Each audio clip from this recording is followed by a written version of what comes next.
sorteem ci fi nga xamante ne fa la ñu jëm jàpp naa ne foofu mooy yoon wi nga xamante ne fa la ñu war a dem.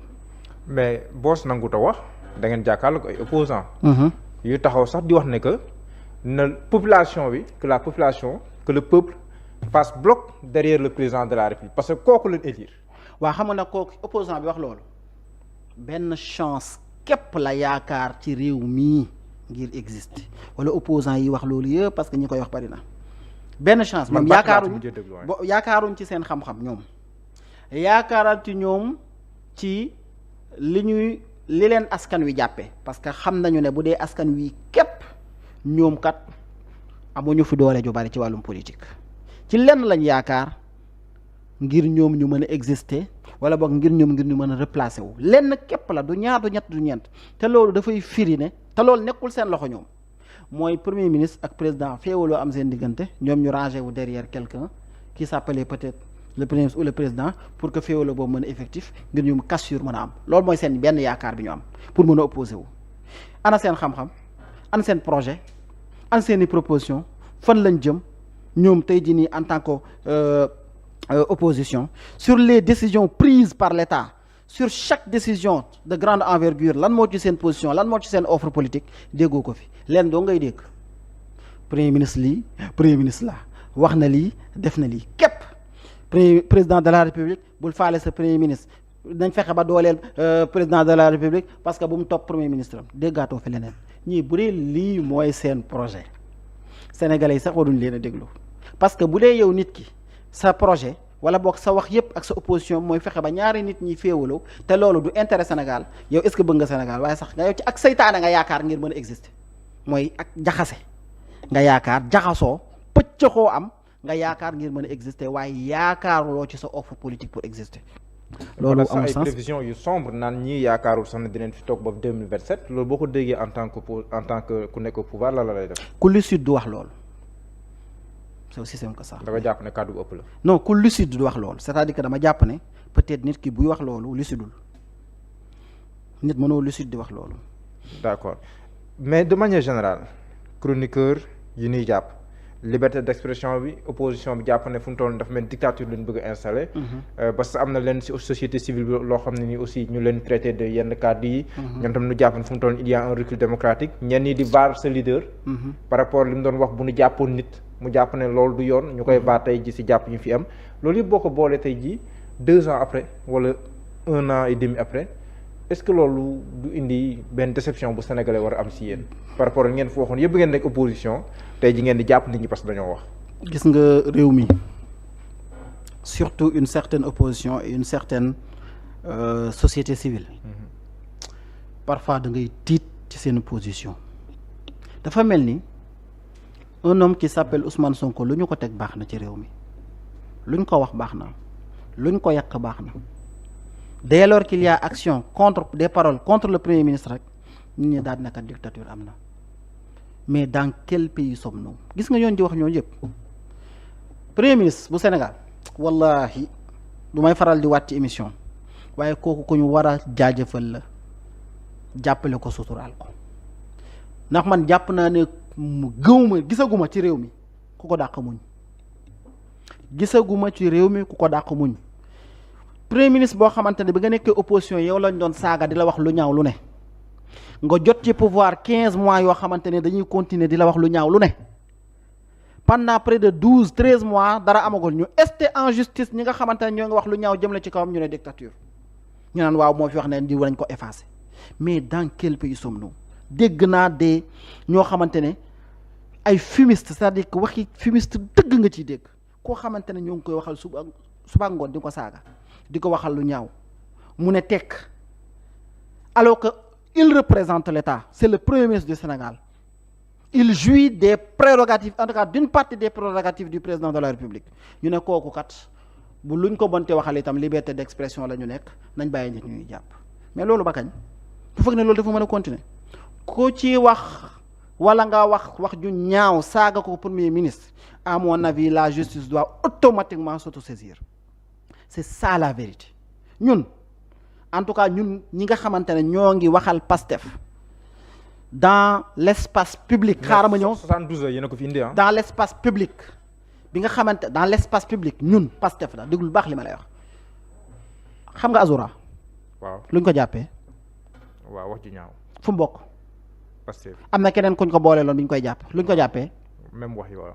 ça veut tout dire man Sadikh Top su ma fi toogee wax ju ñaaw wala ma saaga nit justice daf may woo c'est ça la vérité qu'on arrête de faire n'importe quoi. phénomène ñetti fan yéen a ko fi indi. waa di taxawal rek xam nga daam loo xamante ne dafa leeral dama ne la ku fi génn publiquement wax ju ñaaw teg ko ci nit loo xamante ne day heurter li nga xamante ne moom mooy la culture du Sénégal ak la sensibilité des Sénégalais loolu yaakaar naa ne justice dafa war a agir te yaakaar naa ne am na lenn lu leer lu ko fi jot a firndeel mooy jàpp nañ fa ay nit pour ça mais am na ñoo xamante ne li ñu wax sax dafa mujjee ëpp ñoo xam ne dem nañ non mais man bëgguma ci dugg bu ma déggee tey ñenn ñaan dañuy défendre ñenn ñi nga xam ne tegu nañ tey ci loxoy yoon alors que lañ doon wax nit ku sensé sax waru koo nangu je me dis que cette opposition là telle qu'elle se présente elle est très très mal partie moo tax fi mu ne nii la véritable opposition qui existe et qui doit exister xam nga mooy lan la mooy opposition de Pastef dans Pastef xam nga loolu mooy lan mooy fexe ba les militants de Pastef ku ñu dénk une responsabilité de l'État qu'il veille sur l'action que tu mènes qu'il veille sur la transparence que tu mènes qu'il veille ci liggéey bi nga xamante ne dénk nañ la ko ngir ñu mën a am résultat parce que ñooñu dañuy dimbali les directeurs généraux et les ministres ki nga xamante ne day veiller ci sa transparence veiller ci action yi ngay poser veiller ci li nga xamante ne dafa war a mën a fexe réew mi jëm kanam kooku da lay dimbali cette opposition là moom la ñu soxla et c'est ce que Pastef fait dans Pastef pour ses cadres. non li ñu gisee bi Pastef mooy ku d'accord la génn wax ko si mbedd bi mooy coowal biir yi ñu koy génnee di ko teg si biti loolu leen gis def fu mu toll nii. waaw loolu xanaa yéenay wax ne démocratie mooy lan. mooy accepter la contradiction c'est que parfois ñenn ci presse bi sax ñoom c'est pas ñoom ñu am contradiction. parce que président parti bu meree génn wax Sadikh Top bu meree génn wax kenn bu meree génn wax mais kon instance parti yéen la lu muy jëriñ. non en réalité du lépp daa am des moments yoo xam ne mën nga wax am des moments yoo xamante ne liggéey la dañoo nekkoon ci moment boo xam ne pendant 15 mois da ngaa dégg yenn wax yi dernièrement nga gis ay position parce que dafa am boo xamante ne bañ naan mbànn mi dafa mujjee fees bay tuuru. bu boobaa nag leeral dafay baax ngir ñu retrouver waat autour d'une table waxante dëgg au nom de la démocratie ngir jëriñ suñu réew loolu dong la du leneen. d'accord remaniement bi ñuy ruumandaat nag ndax jàpp nga ne que gouvernement war nañ ko mën a bàyyiwaat mu dem ba si kanam parce que yaa ngi wax si directive yi nga xam ne moom le premier ministre joxe par rapport ak redressement beeg yooyu ndax gouvernement bi war na wëy ba ñu redresser ba pare wala ndax jàpp nga ne là c'est le moment de procéder à un remaniement ministériel. mën naa wax sama xalaat ba xam war nañoo procéder ou pas. waaye naka lañ koy defee kooku moom c'est de la discrétion du président de la République et du premier ministre. Oui. À mon avis après 15 mois. yu ñu amul satisfaction daf ci war am remaniement. ça c'est mon avis comme yan par exemple. ah non yooyu mënuma koo tudd nag. parce que bu boobaa xam nga di nga ma comprendre ñi may seetaan aussi nañ ma comprendre. je suis un acteur politique. mënuma ne ministre sàngam nañ ko dindi wala ministre sàngam nañ ko dindi boobaa daf mel ni acharnement contre ñooñu. ñoom premier ministre ak président ñoom ñi ngi jot des notes d'information. des dossiers sur étape bu ci nekk ci ministère bu ci ne fu mu toll ñoom xam nañ fi ñu am satisfaction ak fi ñu xamul satisfaction. mais yan secteur ñoo mérité par exemple un souffle nouveau pour yow. yooyu nañu ko jël ñoom ñi nga xamante ne ñoom ñoo ko yor. xool lañ tey changer. mais encore une fois de plus je ne parlerai pas de secteur parce que chaque secteur est affilié à un ministère. mënu ma ko wax su ma ko waxee rek boobaa dafay mel ni dama am ministre boo xamante ne maa ngi dal ci kam waaye kilifa yi nga xam ne ñoo fi nekk. xam nañ fi nga xamante ne jàpp nañ. léegi ma laaj neneen ndax gouvernement dafa war a nekk bu nekkee 30 ministres. 29 ministres yëpp wala 27 ministres yëpp Pastef pur yeneen ñett yi nekk ay alliés purs yu Pastef wala ndax configuration actuelle bi dañu war a maintenir même bu nekkee dañuy changer ay ministres. foofu mën naa faa tontu. waaw tontu li ma gëm te gëm ko. muy te aw ma sikki sàkka ci loolu. waaw mooy gis nga réew mi. waaw Pastef a koy defar. maanaam alliés yi nga xamante ne adopté nañu suñu stratégie. ñëw mën nañ cee bokk mais là ce que je crois.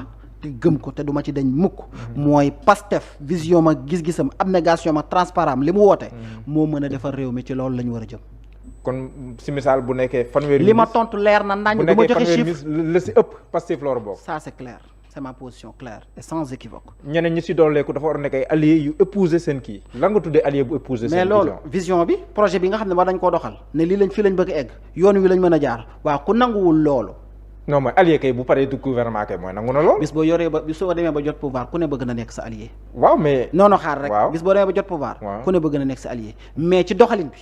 nga xool ba xam kii mi ngi doxal ni nga xamante ne noonu la ñuy xaar ci moom wala doxalee wuñ ko ni nga xam ne loolu la ñuy xaar ci moom loolu moo ëpp solo. yow da nga gis ci doxalin ay alliés yuy doxalee noo xam ne. méngóo encore projet am na fi non seulement mais je ne citerai pas de nom. non laaj ma la nga cité. waaw am na fi. non doxalin laa la ndax gis nga ay doxalin qui sont contraires à votre vision. xam nga fi mu ne nii boo xasee ba jot pouvoir. oui le premier ministre est sorti attaqué ñoo xamante ne sax presque biir Pastef la ñu ne. daan ne mënoo nekk ci parti bi am sa agenda wu bopp. dem naan yaa ngi uti ji ay militants du wax na lool. waaw à fortiori donc un allié. mais est-ce qu'on doit reprocher à un allié muy liggéeyal boppam. liggéeyal état d'abord. waaw non samedi dimanche laa bëgg a wax comme Birame Souleye nee na du lundi au vendredi ngeen nekk ministre. boo nekkee ministre du lundi au vendredi. samedi dimanche. non mënuñu ko reprocher allié. waaw kay mënuñu ko reprocher allié mais c'est que li nga ko dénk mu def say résultats. mais notre mission nous mooy au-delà de servir l'état. oui mooy de renforcer davantage notre parti. xanaa loolu dëgg la nangu da nga ko xam nga lu tax parce que suñu parti man li encore une fois damaa gëm ne mooy liy sauver Sénégal pas ci ay nitam. mais ci vision am ci gis-gisam ci fa ñu jëm ak niñ ko war a tracer loolu rek laa gëm. mais est-ce que ce n'est pas prématuré laa fi ñu waxtaanee ñuy xalaat 2029 di xalaat ne Sadikh Top mi kat allié la mais mel na ni bu yàggee si gouvernement day liggéeyaale boo xam loo xam ne mën na jàkkaarloo ñu 2029 est-ce que tam loolu du nekk problème. non xalaatee wuñu noonu nag ñun chance bi ñu am mooy 2029 sax à mon avis. jege na mais c'est lointain jege na dans le sens où les priorités des Sénégalais n'attendent pas. Et on a fait 15 mois sur 60 un quart de notre mandat def nañu ko. loolu ba jar a bàyyi xel la il nous reste 3 quarts dafa am yu ñu war a réaliser kon loolu jege na lool mais sori na dans le sens où politiquement ñun en 2029 daa am kenn koo xamante ne moo war a jóg waxal ñu xam nga kenn kooku kan la mooy lu ñu jariñ ci réew mi bu boobaa. man Sadikh Top bu ma génnee di wax naan joxaat leen Pastef wala ñàkk leen a joxaat Pastef loolu day wékku ci lu ñu réaliser.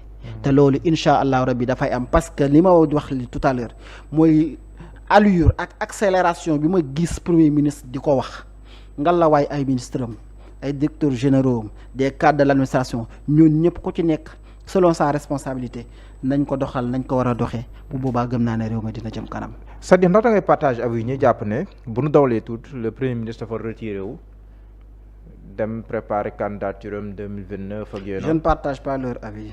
da nga jàpp ne premier ministre. le premier ministre aujourd'hui il est comptable devant les Sénégalais le président de la République Bassirou Diomaye Faye est comptable devant les Sénégalais mais premier ministre Ousmane Sonko dafa nekk dans l'opposition wax fi lu bari xeex fi lu bari fi dund fi lu bari subir fi lu bari. ñu ne ko doo fi nekk candidat mu ne man kii wóolu naa ko nañ ànd ak moom porter sa candidature dem campagne sénégalais yi ne ko comme joxoñ nga ñu wallaay fag ñu joxoñ ji nañ ko bàyyi xel ñu nekk fi tey moom bu dara amee dina génn wax ak askan bi premier ministre bu demoon toog këram tey lu xew ci réew mi askan bi nañ na ko mais yow waroo def li yow yaa ñëw nañu sàngam ak sàngam bàyyi leen xel diw pourquoi réew mi mën a toog fii te doo wax moo tax léegi nag ñu bëgg ne kooku donc na dem retiré wu di présenter préparer sa candidature xam nga lu muy firi dafay mel ni ci mu fi teg daan ne mooy sama candidat te yàlla dogal mu nekk président de la république dafa mel daf ne kii daal nekkatul waaja kon man maa ngi dem uti jëlee neen déedéet ça ne se passe pas comme ça on reste là on veille sur ce projet on se bat pour qu'il y ait des réalisations pour qu'il y ait de la réussite pour que sénégalais yi mën a comme li PM wax fenn laa demul. jeex na jeexal na wax mais président amoon naa mbégte lool.